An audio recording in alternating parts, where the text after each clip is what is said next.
Last week, our president decided that in order to make America great again, he needed to disparage the character of outside nations and their peoples. As luck would have it, the news broke as I was settling in for the night, playing host to a couple missionaries that just so happened to call one of those countries home. So while a defense can and should be made for other countries on his list, this week I've taken a particular interest in one.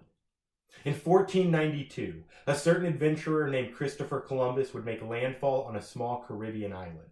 What we celebrate annually here in the States was the beginning of a long and bloody history of genocide, enslavement, harsh conditions, torture, rape, exploitation, and piracy. After quickly running through locally sourced human persons, Haiti became one of the first countries in the West to welcome black Africans to her soil.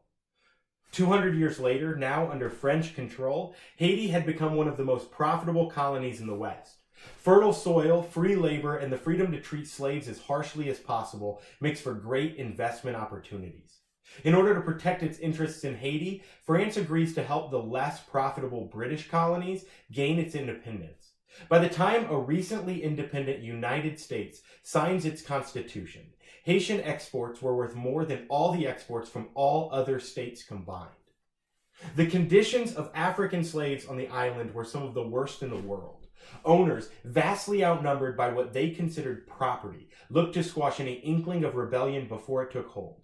Cruelty was commonplace, but cruelty can only deter the call of freedom for so long. By the end of the 18th century, this country would become a beacon of hope for all enslaved peoples around the world. On August 23rd, 1791, Haiti woke up to an uprising that had started the night before. Edward Baptiste describes this moment as the most revolutionary revolution in an age of them. The world was about to get a shocking wake-up call.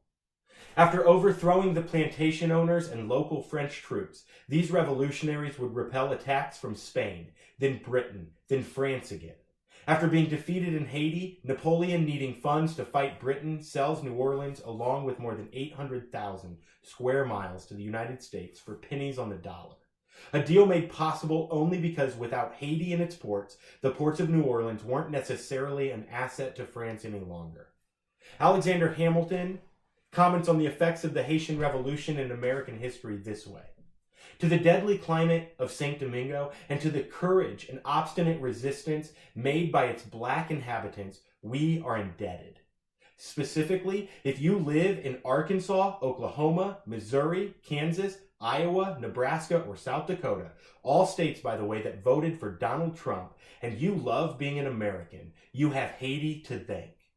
The majority of Wyoming and Montana and North Dakota and Louisiana, as well as parts of Colorado, New Mexico, and Minnesota, and Texas, are all a part of this country because of the Haitian Revolution, not to mention any later expansion west that would have otherwise been impossible.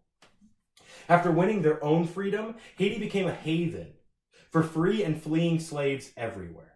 Slave ships avoided Haitian waters because Haiti had a tendency to commandeer their ships and free their cargo. While the American people were still 60 plus years away from ending slavery, Haiti became one of the first nations to take a proactive approach against the global scourge of human trafficking. And what did they get for their stand against such abhorrent practices? They got a bill.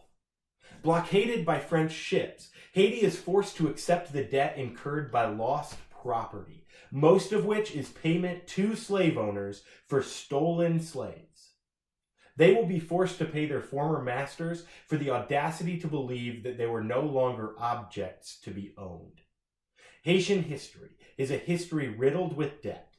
Haitian debt began because they stood against insurmountable odds and fought for the freedom of themselves and others. The effects of this revolution were felt everywhere. Abolitionists in Britain gained support from British citizens fearful of further revolts, this time in British colonies. The death knell of the transatlantic slave trade had rung and been heard. Other countries would soon follow suit in ending the slave trade and eventually banning slavery altogether. In 1998, while deciding on a date to recognize and celebrate the end of the transatlantic slave trade, the UN settled on August 23rd to be the International Day for Remembrance of the Slave Trade and its abolition. August 23rd, the anniversary of an uprising. The actions taken by slaves in a small Caribbean island turned the world upside down. Not bad for a shithole country. But as it often does, debt led to more and more international debt. By 1914, 80% of all international commerce in Haiti was controlled in some part by German nationals. The United States jumps on an opportunity to take over the Haitian banking system and seize its gold reserves. To top it all off, Haiti was still working off its slave debt to France. Haiti never stood a chance. The world has always looked for and seized on opportunities to take advantage of her.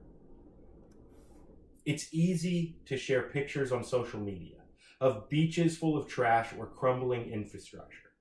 It's much harder to look into the mirror and acknowledge our own dark history of oppression. Haiti has her flaws. She also has her beauty. Pound for pound, I would wager few countries in the world have had a more positive impact